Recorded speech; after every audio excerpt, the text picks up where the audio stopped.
Oi, gente! Que bom ter vocês de volta ao nosso podcast Em Contas. Preparados para mais uma conversa esclarecedora sobre o mundo das finanças dos partidos e suas obrigações eleitorais? Com certeza.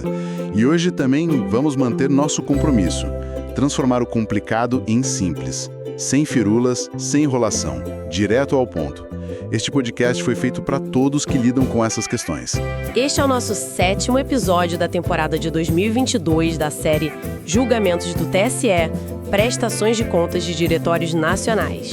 E vamos analisar um julgamento importante que ocorreu em 10 de março de 2022, referente às contas de um diretório nacional partidário do exercício de 2017. Um caso, olha, que traz muitos aprendizados sobre a gestão dos recursos públicos, né? Pois é, esse caso específico chamou bastante atenção. Pelo que está na decisão, as contas foram desaprovadas por unanimidade pelo Tribunal Superior Eleitoral, o TSE. Exato. E o volume de problemas apontados foi bem considerável, né? A ponto de comprometer a confiabilidade geral da prestação de contas. Exatamente. O montante total que o TSE considerou irregular, olha só, somou R$ 2.10.533,36. Nossa, 2 milhões? E para ter uma ideia do impacto, isso representou 51,59% de todo o fundo partidário que essa agremiação recebeu em 2017. Mais da metade. É um percentual realmente expressivo. É mais da metade do dinheiro público recebido naquele ano sendo questionado, sabe? Isso por si só já é um sinal de alerta enorme sobre como os recursos foram administrados. Com certeza. Isso leva a gente a querer entender que tipo de irregularidades levaram a essa desaprovação tão contundente. Como podemos destrinchar esses problemas para o pessoal que nos ouve entender melhor? Olha, podemos organizar as irregularidades em grupos, né? Seguindo a própria análise feita pelo TSE e pelo seu órgão técnico especializado, a ACEPA, que é a Assessoria de Exame de Contas Eleitorais e Partidárias. Certo. A unidade técnica do tribunal. Isso. Ela analisa tecnicamente as contas antes do julgamento pelos ministros. E o primeiro ponto que saltou aos olhos dos técnicos foi o recebimento de recursos sem uma identificação clara da origem. Ah, os famosos recursos de origem não identificada, os RONE. Sempre um ponto sensível, né?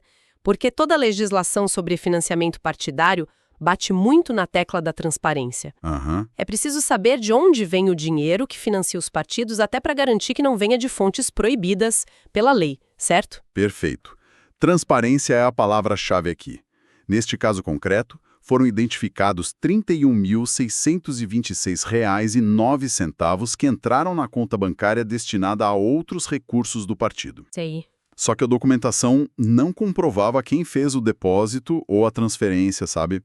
O partido até informou que estava investigando internamente a origem. Tentou justificar?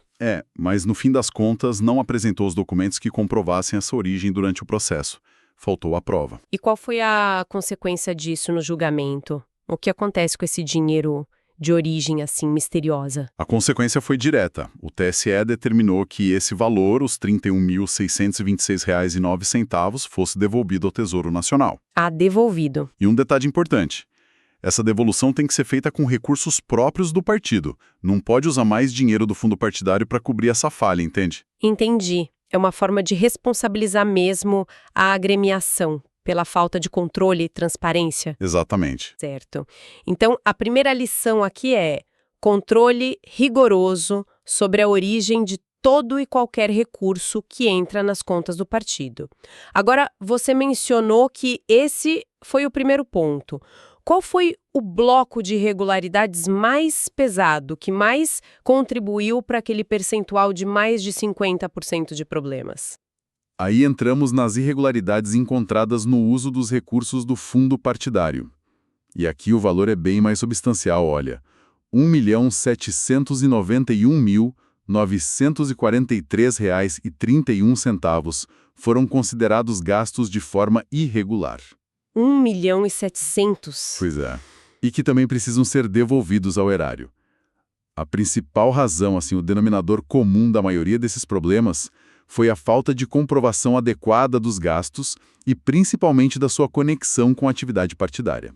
E esse ponto é crucial em qualquer prestação de contas, né? Seja de partido, de campanha ou até em projetos com verba pública, certo? Com certeza. Não adianta só apresentar uma nota fiscal.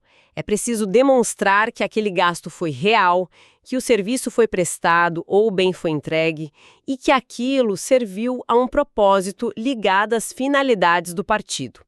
A Justiça Eleitoral exige o que chamam de documentação robusta. O que seria isso na prática? Exatamente. A documentação robusta vai além da nota fiscal, sabe? Ela inclui, por exemplo, contratos bem detalhados que especifiquem o objeto, o prazo, o valor, as condições da prestação do serviço. Certo. Relatórios de execução, provas materiais como fotos, vídeos, listas de presença, materiais produzidos e, claro, o comprovante do pagamento individualizado. Aham. A ideia é formar um conjunto de provas que não deixe dúvidas sobre a regularidade e a finalidade partidária da despesa. É como você bem disse antes, como um relatório de despesas corporativas, mas com exigência redobrada por se tratar de dinheiro público, né? Sim, a responsabilidade é maior. Cada centavo tem que ser justificado e comprovado. E nesse caso específico que a gente está analisando, como essa falta de comprovação robusta se manifestou? Quais foram os exemplos mais, assim, gritantes? Tivemos vários exemplos e alguns com valores bem altos. O maior deles foi em despesas com pessoal. O montante de R$ 1.451.251,38 foi considerado irregular nessa rúbrica. Nossa, quase R$ 1,5 milhão só em despesas com pessoal. Caramba. Pois é. E esse valor inclui tanto os pagamentos diretos a prestadores de serviço, que foram R$ 1.120.051,02, quanto os impostos e encargos decorrentes dessas contratações, R$ 330.730,36. Qual foi o problema específico apontado pelo TSE aí? O problema foi justamente a falta de detalhamento e comprovação da efetiva prestação dos serviços. O partido apresentou notas fiscais e recibos, sim, mas eles eram muito genéricos. Constava só descrições vagas, tipo serviços prestados ou assessoria. Não tinha contratos detalhados especificando as atividades, nem relatórios de trabalho, nem qualquer outra prova que demonstrasse o que essas pessoas fizeram concretamente para o partido, sabe? Entendi. Faltou mostrar o trabalho em si. Exato. E como isso se relacionava com a atividade partidária. E isso vale mesmo para a contratação de autônomos que não têm vínculo CLT formal, certo? A ausência de carteira assinada não libera o partido da obrigação de documentar detalhadamente o serviço prestado e pago com fundo público. Correto. Seja qual for o regime de contratação, se o pagamento é feito com um fundo partidário, a comprovação da prestação do serviço e da sua finalidade partidária é indispensável. Certo. E veja que interessante, a irregularidade no gasto principal, que foi o pagamento pelos serviços, acabou contaminando os gastos acessórios. Como assim? Ou seja, como não se comprovou a regularidade dos serviços, os impostos e encargos pagos sobre esses valores também foram considerados irregulares e tiveram que ser devolvidos.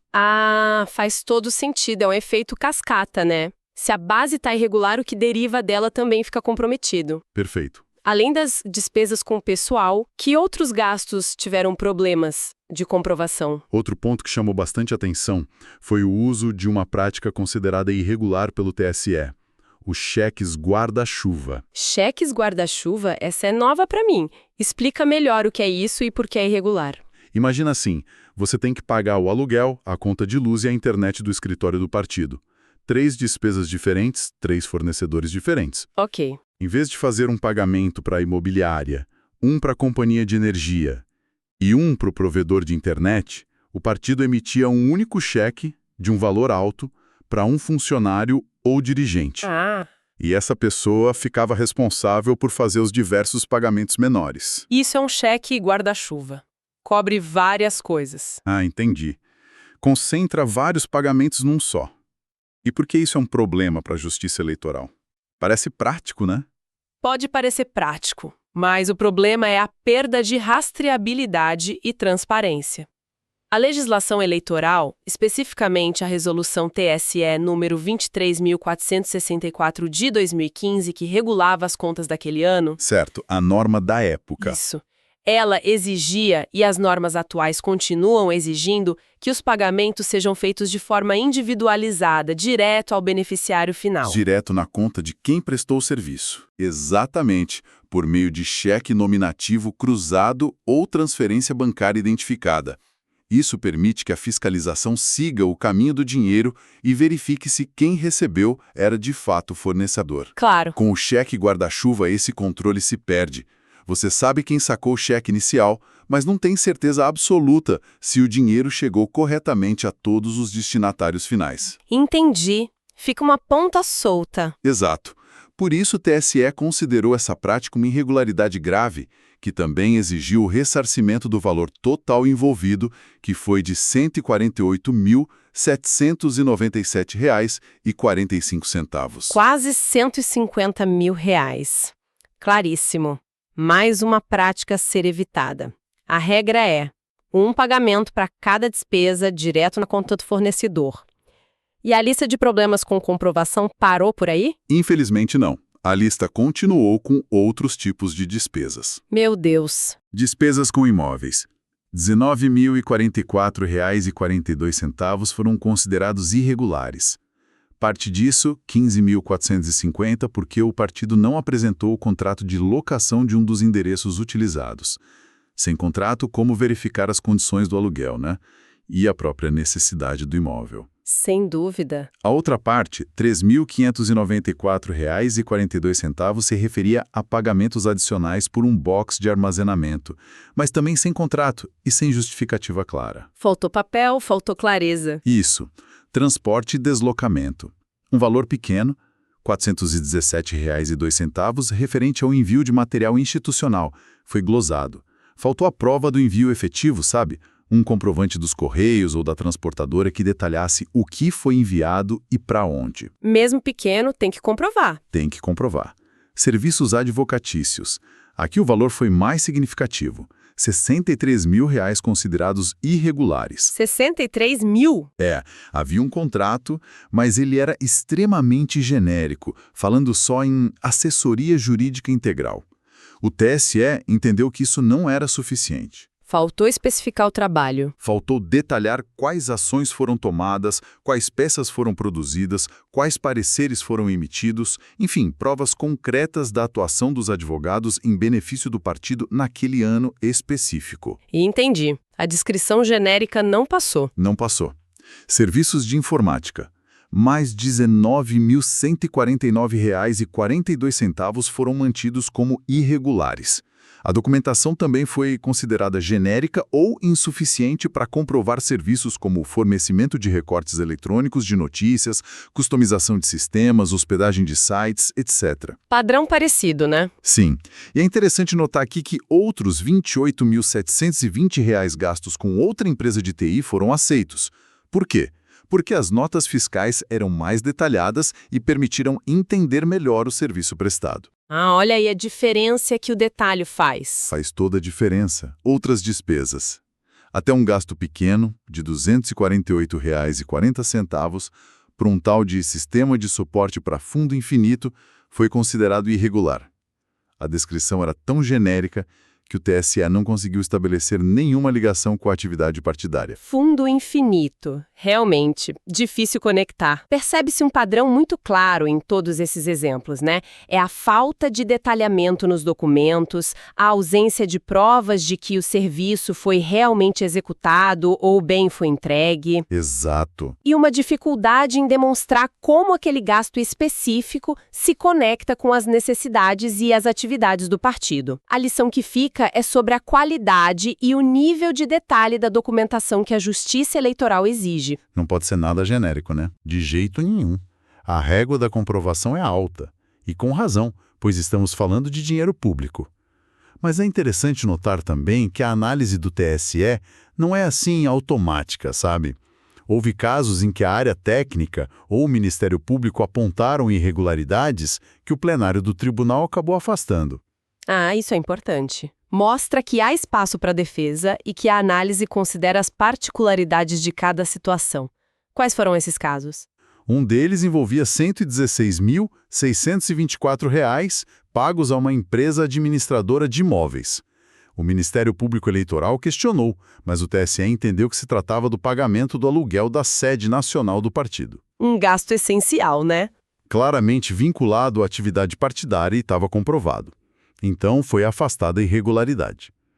Outro caso interessante foi um gasto de R$ 240.900 com publicidade. 240 mil. E nesse caso, a empresa contratada tinha um dirigente do partido como sócio. Contratação de partes relacionadas, como se diz tecnicamente. Isso costuma acender um alerta, né? Pelo risco de favorecimento ou superfaturamento. Sim, sempre acende um alerta. A área técnica, a CEPA, apontou isso como irregularidade. No entanto, o TSE decidiu afastar a irregularidade nesse caso específico. E por quê? O entendimento do tribunal, já consolidado em outros julgamentos, é que a simples existência de um vínculo societário entre o fornecedor e um dirigente partidário não gera uma presunção absoluta de irregularidade. Não é automático. Não é. O que o partido precisa fazer é comprovar de forma ainda mais robusta que o serviço foi efetivamente prestado, que o preço foi compatível com o mercado e que houve transparência na contratação. Nesse caso da publicidade, o partido apresentou os contratos e até links para vídeos produzidos e veiculados no YouTube. Mostrou o produto final. Exato. E isso convenceu o tribunal da regularidade do gasto. Que interessante. Mas me diga uma coisa. E no caso dos serviços advocatícios que você mencionou antes, aqueles R$63 mil que foram glosados, ali também não tinha um vínculo partidário com o escritório contratado? Tinha sim, bem lembrado. Nesse caso, um dos sócios do escritório de advocacia também tinha vínculo com o partido. Mas veja a diferença crucial. Aqui, a irregularidade foi mantida. Por quê? Não por causa do vínculo em si, mas porque, diferentemente do caso da publicidade, o partido não conseguiu apresentar as provas detalhadas da efetiva prestação dos serviços advocatícios. Faltou aquela comprovação robusta que a gente falou. Entendi. Então, o fator decisivo, mesmo quando há partes relacionadas, continua sendo a qualidade da comprovação do gasto e principalmente da execução do serviço ou entrega do bem e sua conexão com a atividade partidária. Perfeito. O vínculo pode exigir uma atenção redobrada, uma comprovação ainda melhor, mas não condena o gasto por si só se a comprovação for impecável. É isso. Perfeitamente resumido. A comprovação é a chave de tudo. Agora, saindo um pouco dos gastos com serviços e bens, houve outro tipo de despesa com fundo partidário que gerou ressarcimento. O pagamento de impostos, como IPTU e IPVA. Impostos. Sim, imposto predial e territorial urbano e imposto sobre a propriedade de veículos automotores. O valor total foi de R$ 6.215,24. Ué, mas partidos políticos não têm imunidade tributária para impostos sobre patrimônio, renda ou serviços? Aquela prevista lá na Constituição Federal, no artigo 150? Exatamente. Pagar esses impostos com dinheiro do fundo partidário não seria um desperdício de recurso público, já que o partido poderia simplesmente ter exercido seu direito à imunidade? Exatamente esse o ponto. A Constituição garante essa imunidade aos partidos, templos e algumas outras entidades. Portanto, pagar IPTU ou IPVA com recursos do fundo partidário é considerado um gasto irregular pelo TSE. Faz sentido. A agremiação deveria ter tomado as providências para obter o reconhecimento formal da sua imunidade junto aos órgãos fiscais competentes, Municípios para IPTU, estados para IPVA, e não ter pago esses impostos. Como pagou indevidamente usando o fundo partidário, o TSE manda devolver o dinheiro. Mais um ponto de atenção importante para os gestores partidários.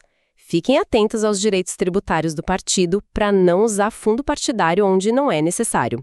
E ainda dentro das irregularidades com fundo partidário, teve mais alguma coisa relevante. Teve sim.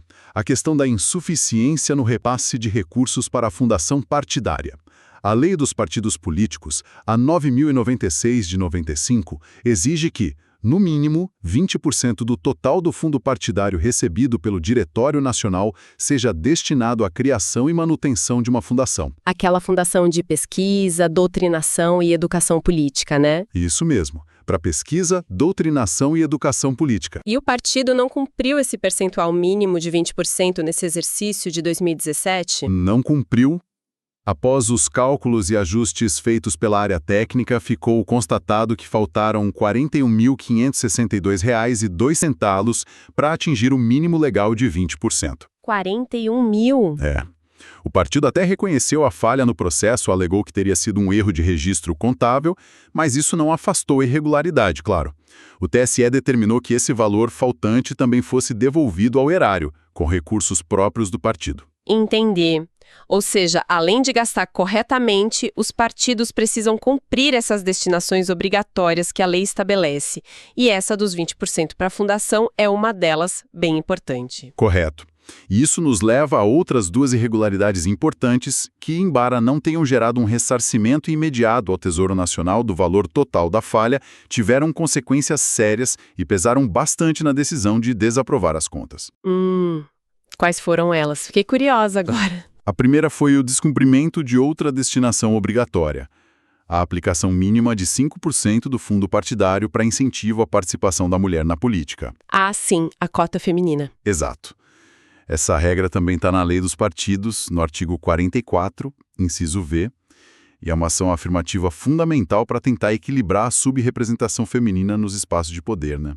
Importantíssima essa regra. E como foi a situação nesse caso específico? O partido não aplicou nada ou aplicou menos que os 5%? Pela análise do TSE, o partido deveria ter aplicado R$ 194.843,93 nessa finalidade em 2017. Era o cálculo dos 5%. Quase R$200 mil. No entanto, os técnicos concluíram que, dos gastos apresentados, apenas R$ 7.879,97 podiam ser considerados regulares e efetivamente comprovados como ações de incentivo à participação feminina. Só isso.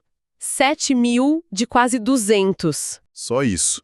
Todo o resto foi rejeitado por falta de comprovação ou por não se enquadrar na finalidade. Isso resultou numa insuficiência de R$ 186.963,96. Quase R$187 mil que deveriam ter sido usados para promover a mulher na política e não foram. É muita coisa. E o que acontece com esse dinheiro? O partido simplesmente perdeu a chance de usar? Não é bem assim. A consequência determinada pelo TSE para essa falha é diferente do ressarcimento ao erário. O tribunal determinou que esse valor não aplicado, os R$ 186.963,96, deve ser reaplicado pelo partido no exercício seguinte ao trânsito em julgado da decisão. Ah, tem que aplicar depois. Exato. Depois que não couber mais recurso, e tem que ser aplicado na mesma finalidade, programas de promoção e difusão da participação política das mulheres. Entendi. Então o partido tem uma segunda chance de usar o recurso para o fim correto. Mas e se não fizer de novo? Aí a sanção se agrava. Se o partido não comprovar essa aplicação futura no prazo determinado, terá que aplicar o valor com um acréscimo de 12,5%. Ah, tem multa. Tem um acréscimo. Isso sem prejuízo da obrigação de aplicar o percentual regular de 5% referente ao ano corrente, ou seja, a obrigação não desaparece e ainda fica mais cara se não for cumprida. Entendi. É uma forma de garantir que a política de incentivo não seja deixada de lado. Mas ouvi dizer que saíram umas leis depois tentando anistiar ou flexibilizar as punições por essa falha em anos anteriores. Isso não se aplicou a esse caso? Bem lembrado. Houve sim leis posteriores, como a Lei 13.831 de 2019, que tentaram dar um tratamento mais brando para o descumprimento dessa regra em exercícios passados, né? Anteriores a 2019. Certo. No entanto, elas não beneficiaram esse partido nesse julgamento por dois motivos principais. Primeiro, para ter direito à anistia, o partido precisaria comprovar que usou esses recursos não aplicados em 2017 para financiar candidaturas femininas nas eleições de 2018. Ok. Ou que os aplicou até 2020 na finalidade correta. E isso não foi demonstrado no processo. Faltou a prova do uso posterior. Exato. E segundo, e talvez mais importante, a lei só isentava o partido da rejeição das contas se essa fosse a única irregularidade. Como a gente viu, neste caso, tinha uma montanha de outras irregularidades graves. Ah, claro. Não era só isso. O que impediu a aplicação da anistia. Faz todo sentido. A anistia era condicionada e não um perdão automático para todos. E tem mais algum detalhe sobre esses gastos da cota feminina? Tem sim. Dentro do valor que o próprio partido declarou ter gasto com a cota de 5%, antes mesmo de se constatar a insuficiência, a análise técnica ainda encontrou R$ 28.908,81 que foram considerados irregulares. Dentro do que ele disse que gastou, ainda tinha coisa irregular? Tinha. Os motivos foram os mesmos que a gente já viu. Falta de comprovação robusta da despesa ou gastos que não se enquadram na finalidade. Por exemplo, o partido tentou incluir gastos genéricos de manutenção de site. Ah, não pode. Ou despesas administrativas comuns como se fossem de incentivo à participação feminina. Mas o TSE não aceita isso. A despesa tem que ser específica para programas e ações voltadas às mulheres. Certo. E esse valor de R$ 28 mil, por ser um gasto irregular comprovado, esse sim teve que ser devolvido ao erário, além da obrigação de aplicar o restante faltante no futuro. Compreendido. Então, para cumprir a cota dos 5%, não basta gastar, tem que gastar certo, em ações específicas para as mulheres, e comprovar tudo direitinho. Gastos administrativos gerais não entram nessa conta. Qual foi a segunda irregularidade grave que você mencionou? Aquela que também não gerou ressarcimento direto, mas pesou na desaprovação. Foi a ausência de repasse de recursos do fundo partidário pelo Diretório Nacional para os diretórios estaduais e municipais. Ah, o dinheiro ficou todo no nacional. Basicamente, sim. O órgão nacional concentrou toda a verba recebida do fundo partidário e não distribuiu nada para as instâncias inferiores do partido. Mas o partido não poderia alegar autonomia partidária para decidir como usar seus recursos? Talvez o estatuto do partido prevesse essa concentração. O partido até tentou argumentar nesse sentido, falando em autonomia, previsão estatutária, mas o TSE não aceitou essa justificativa. Não colou. Não. A jurisprudência do tribunal é bastante firme em relação a isso. Entende-se que essa concentração total dos recursos no Diretório Nacional viola a própria lei dos partidos, né?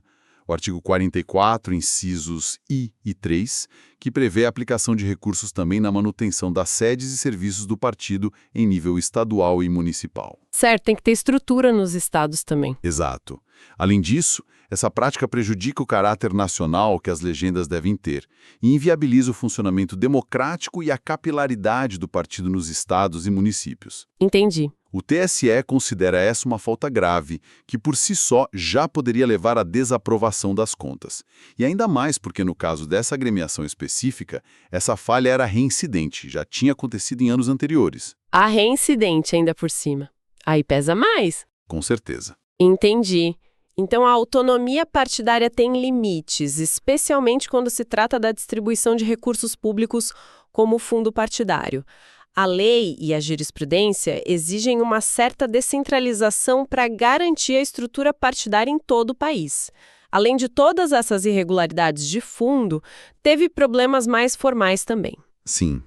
O acórdão do TSE também menciona inconsistências nos registros lançados no SPCAS, que é o Sistema de Prestação de Contas Anuais. O sistema eletrônico, né? Isso, a ferramenta eletrônica onde os partidos inserem seus dados contábeis e financeiros para apresentar à Justiça Eleitoral. Além das inconsistências nos dados, foi apontado que o partido não atendeu satisfatoriamente a algumas diligências determinadas pelo órgão técnico, a AZEPA. Para corrigir as falhas. Exato, para corrigir essas falhas ou apresentar documentos adicionais. Não respondeu direito às solicitações. Isso demonstra também uma dificuldade nos procedimentos internos de controle e registro contábil e talvez uma falta de colaboração com o processo de fiscalização, o que também não ajuda na hora do julgamento, imagino. Com certeza. A atitude colaborativa e a correção rápida das falhas formais podem, em alguns casos, ajudar a atenuar a avaliação geral, sabe? Sim. A falta de respostas diligências, por outro lado, reforça a percepção de desorganização ou talvez falta de transparência. Entendido. Bom, depois de passar por todos esses pontos, fica bem mais claro por que a desaprovação foi unânime e por que o percentual de irregularidades foi tão alto, né? Se a gente fosse resumir a ópera, como você diria? Olha, resumindo, tivemos um cenário com, basicamente, primeiro, volume altíssimo de irregularidades financeiras. Mais da metade dos recursos do fundo partidário recebidos em 2017 foram questionados, aquele 1,79 milhão de reais. Pesado. Segundo, problemas graves de comprovação. A falha principal foi a incapacidade de demonstrar que os serviços foram prestados, os bens entregues e que os gastos tinham relação com a atividade partidária. Usaram documentação genérica ou insuficiente. O ponto central. Terceiro, descumprimento de repasses obrigatórios. Falha em destinar o mínimo para a fundação, 20%. Falha grave em aplicar os recursos para incentivo à participação feminina, 5%. E a concentração total dos recursos no Diretório Nacional, sem repasse aos órgãos estaduais e municipais. Várias obrigações descumpridas. Exato. E quarto, outras falhas. Recebimento de recursos de origem não identificada, RONE, pagamento indevido de impostos, pela imunidade, e problemas formais no SPK e no atendimento às dirigências. Um conjunto da obra bem complicado. Diante desse quadro, a desaprovação das contas era realmente o resultado esperado. Não tinha muito para onde correr. E quais foram as sanções aplicadas ao partido, na prática, além da desaprovação em si? As sanções foram proporcionais à gravidade e ao volume das irregularidades.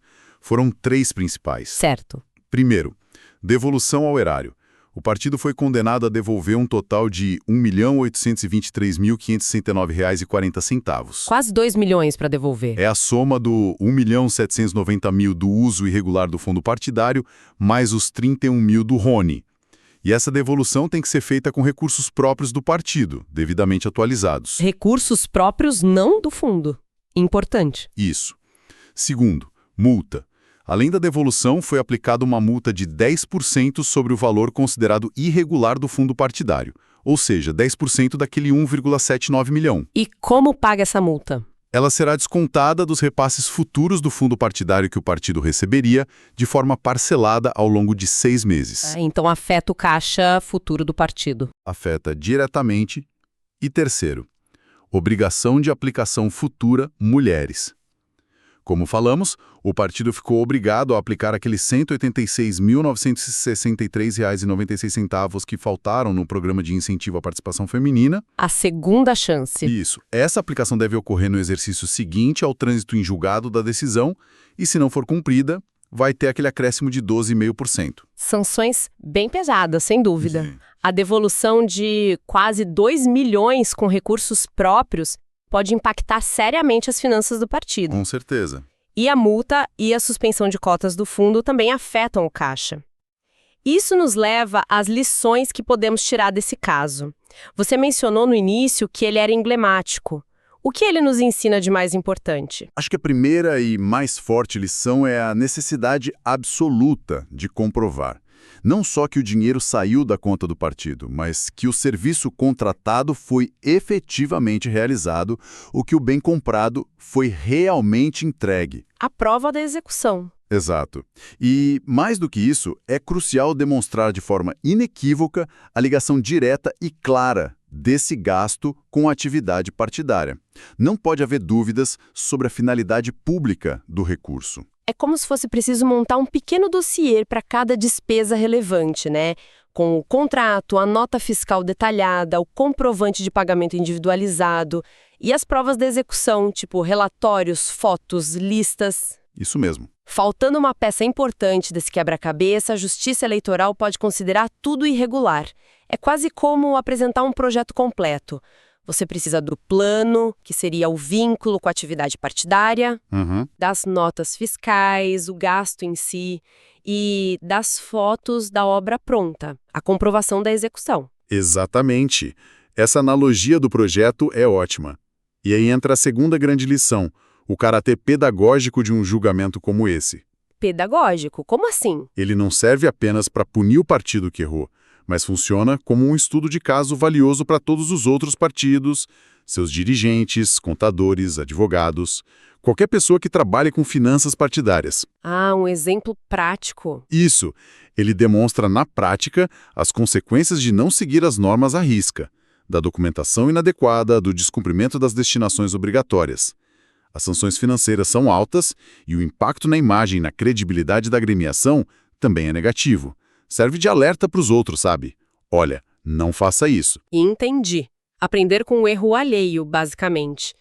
E esse caráter pedagógico nos leva diretamente à terceira lição, que é a importância do aprendizado contínuo, não é mesmo? O mundo das finanças partidárias e da legislação eleitoral é complexo, as regras mudam, a jurisprudência do TSE evolui. Nossa, e como? Quem trabalha nessa área não pode se dar o luxo de parar de estudar e se atualizar. Sem dúvida nenhuma. É fundamental que os responsáveis pelas finanças dos partidos, tesoureiros, contadores, administradores, advogados, estejam constantemente buscando capacitação, acompanhando os novos entendimentos do TSE, participando de cursos, seminários. Manter-se atualizado é crucial. Exato. Além disso, é crucial implementar controles internos rigorosos dentro do partido. Procedimentos claros para autorização de despesas, para coleta de documentos, para verificação da execução dos serviços. Tudo isso ajuda a garantir a conformidade com as regras e, principalmente, a boa e correta aplicação dos recursos públicos que a sociedade confia aos partidos. Sim, esse caso de 2017, julgado só em 2022, mostra que falhas do passado têm consequências duradouras. A conta chega. Excelente. Acho que conseguimos destrinchar bem esse caso e extrair lições muito práticas e importantes para quem atua ou se interessa pela área. A complexidade existe, mas com organização, controle e conhecimento é possível gerir os recursos partidários de forma transparente e regular. É isso mesmo. O caminho é o da profissionalização da gestão partidária, com foco na transparência e na conformidade. Não tem outro jeito. É isso aí, pessoal. Mais um episódio que chega ao fim. E vocês, curtiram o papo de hoje? Contem pra gente. Seus comentários são fundamentais para continuarmos evoluindo. Nosso objetivo é sempre trazer informação de qualidade sobre esses temas. Fiquem ligados e espalhem o conhecimento. Nos vemos em breve. Até mais! Até mais!